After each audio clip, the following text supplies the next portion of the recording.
Fiona, le rossignol s'est tu, il ne veut plus chanter. Qu'a-t-il vu de si terrible qui l'aurait effrayé? Au cœur sombre de mai de cette nuit sans lune, deux effroyables amants confinés dans leur propre folie emportent ce petit fardeau, léger comme une plume. Ils cherchent l'endroit discret pour y faire ton lit. Ils creusent un trou immonde sans que leurs yeux s'embrument. Leur méfait accompli, ils s'éloignent et puis t'oublient. Fiona, sous cette terre froide, tu te retrouves seule. Ils t'ont abandonné, rayé de la vie sans le moindre linceul, car désormais l'important pour eux c'est de protéger leur peau.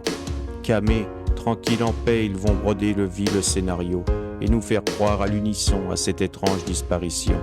Les jours passeront, on les a crus, on a gobé le funeste complot. Un temps seulement ils tromperont leur monde tels de beaux salauds. Un temps seulement feront cause commune d'une même collusion. Fiona, t'étais de celles qui encombrent, de celles qu'on ne veut pas aimer. Les torgnoles et les coups, une simple banalité, une évidence, c'est la fatalité. Non, non, ce n'était pas des sévices. Non, non, ce n'était pas si tragique. Enfin, rien qu'une petite mort tranquille, quoi, un accident domestique. Restait à effacer à jamais ta présence, ton passage parmi nous. Ils ont renié ton existence, tu gênais trop par ta seule présence. Tu as rejoint les petites filles martyrs de ce monde de fous. Le vent seul des nuits noires nous rappelle ton éternelle absence.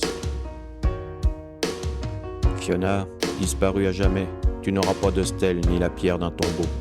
Pour ta dernière demeure, cette forêt immense, ce refuge des oiseaux, dans un taillis, au bord d'une clairière, peut-être sous un tapis de fleurs. Tu ne vieilliras pas, hélas, et eux tranquilles pourront le faire. Qu'importe tes souffrances, ton drame, ton terrible malheur, les jours s'écouleront et le temps apaisera les colères. La société pardonne, oublie si facilement que les drames s'effacent, mais pourtant la rancœur sera là, permanente et tenace.